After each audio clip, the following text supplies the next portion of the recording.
Okay. Okay.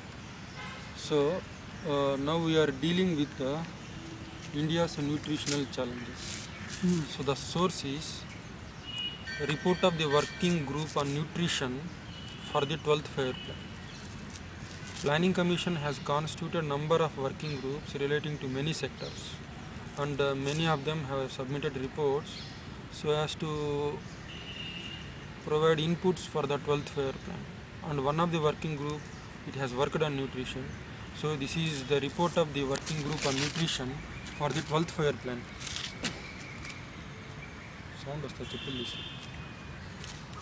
So now we are looking, the source for our debate or discussion is the report of the working group on nutrition for the 12th Fair Plan.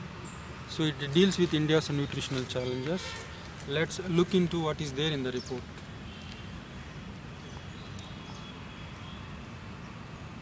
So, the rapid progress made in economic development has not translated to household food security and good nutrition. No doubt that in the initial 4 decades, we have not achieved rapid economic progress so as to make a frontal attack on nutrition and household insecurity relating to food and nutrition.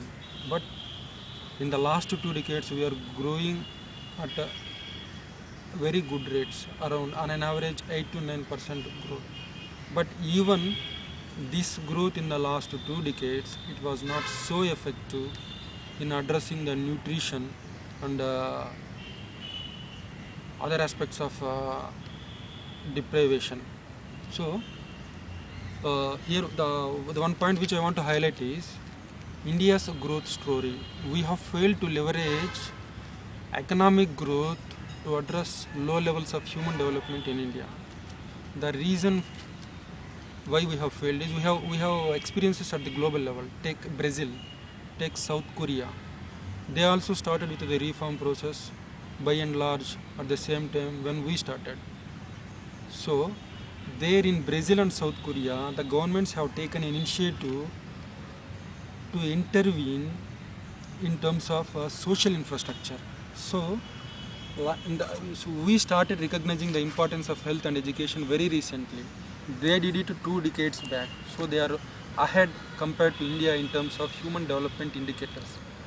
South Korea, Brazil, they have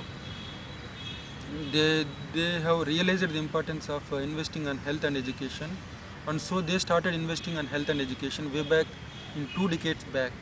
So their investments made 2 decades back, they made the growth process inclusive in those countries.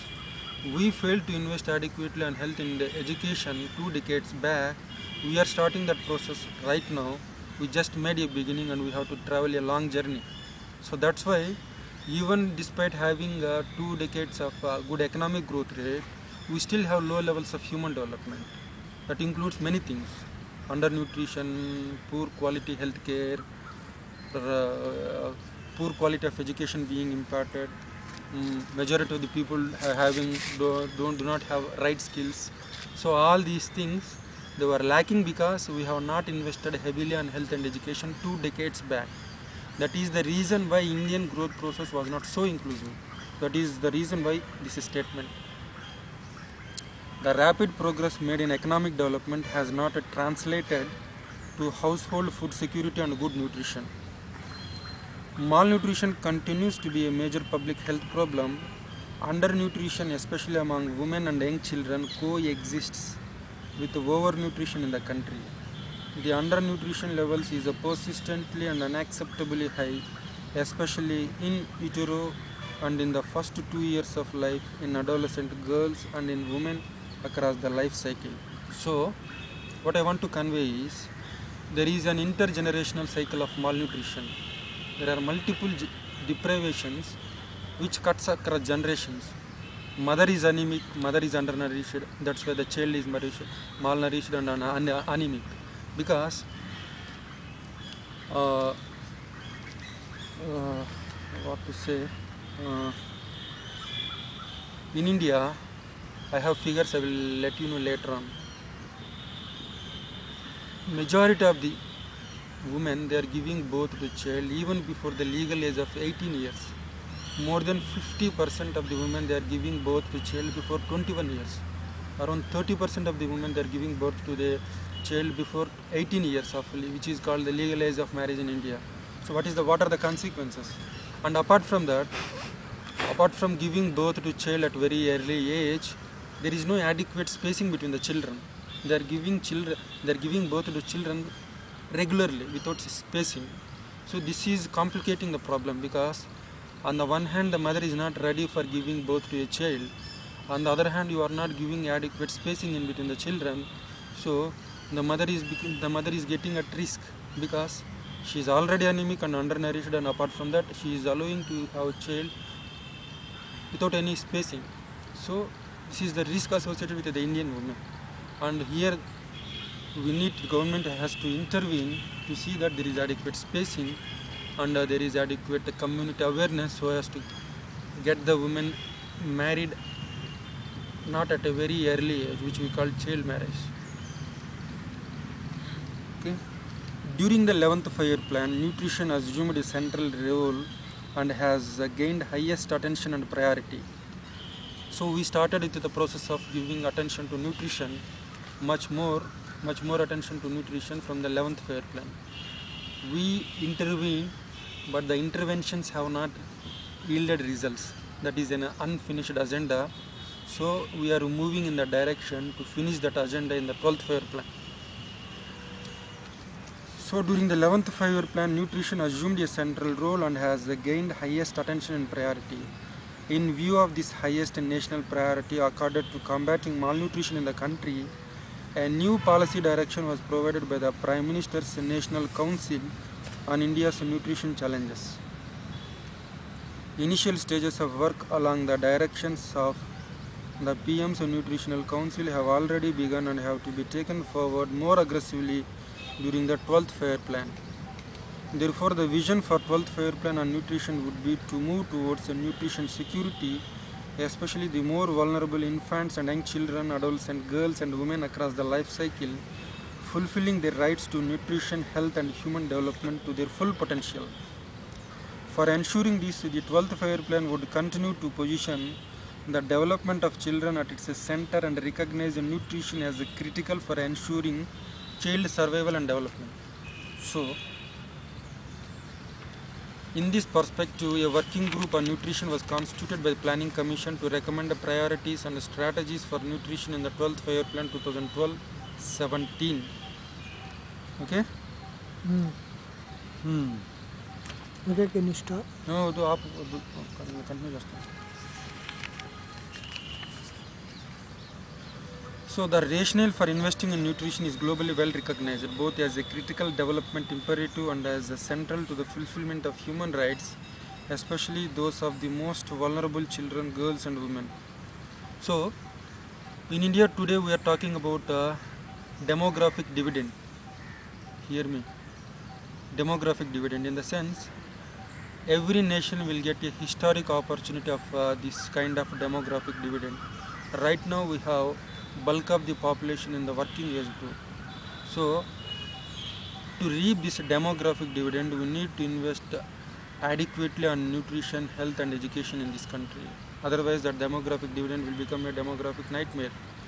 The developed West, Western Europe, Japan, United States of America, they have aging population. In a sense, in those countries, people in the working age group, they will come down. So there will be a demand for labor force in those countries in the coming decades. We should get ready to supply that labor force from India. To avail those opportunities, the labor force should be adequately skilled, it should be healthy, it should be educated with the right quality of education. So what I want to convey you is this opportunity, historic opportunity which comes once in the lifetime of a nation. We have a window of opportunity to make use of that, and a step in that direction is to invest in nutrition, education and health. So to reap the dividends of demographic dividend, we should not make any delay anymore, because this window of opportunity which right now we are enjoying, that will close if we don't act right now. Okay.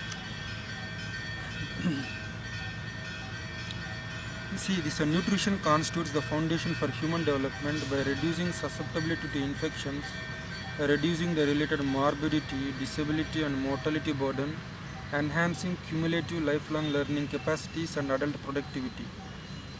Nutrition status of the most vulnerable age group of children is a sensitive proxy indicator of human development and is also a measure of the effectiveness of national socio-economic development strategies.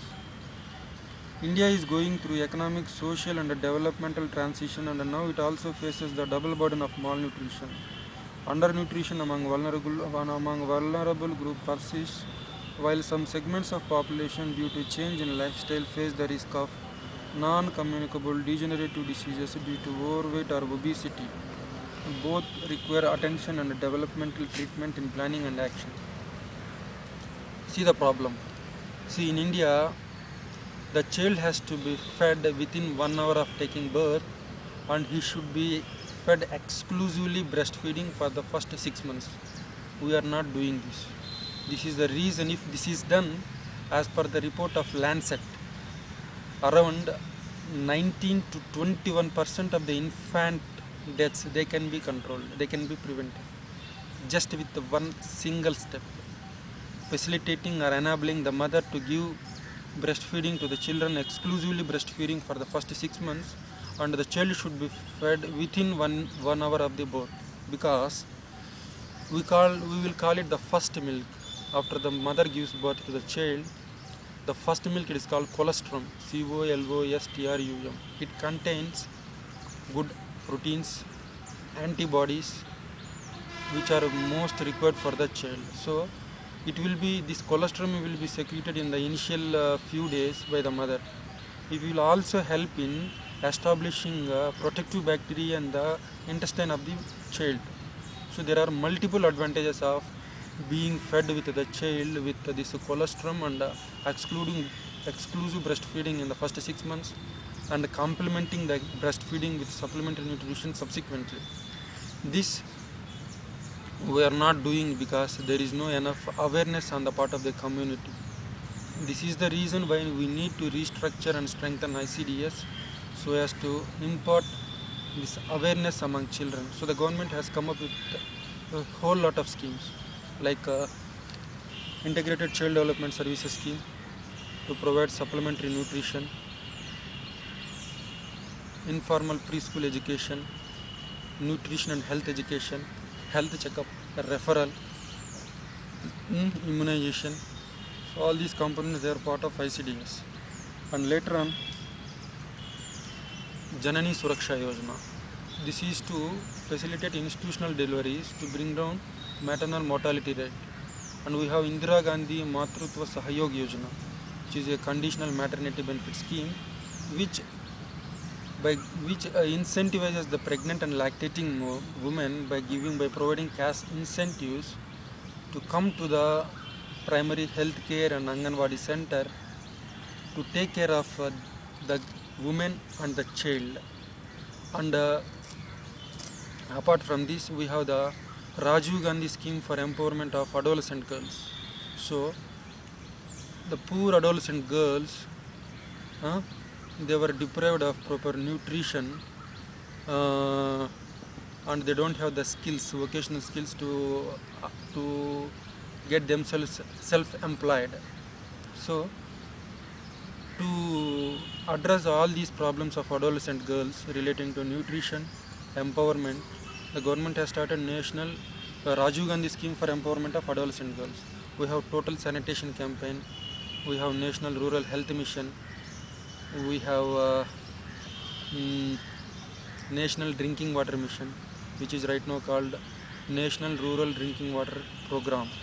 All these, they are linked with each other.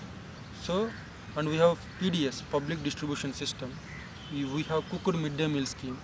If there is convergence among these schemes, we can make a better frontal attack on undernutrition. So there is an imperative need to make convergence. For example, under ICDS, you will provide supplementary nutrition, but under National Rural Health Mission, the severely malnourished women and children, they are treated. So in other words, unless there is active coordination between functionaries relating to different schemes, the problem of undernutrition cannot be corrected, because one needs to collaborate with the other one to make multiple interventions.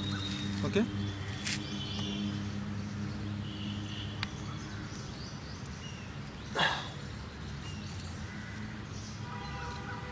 So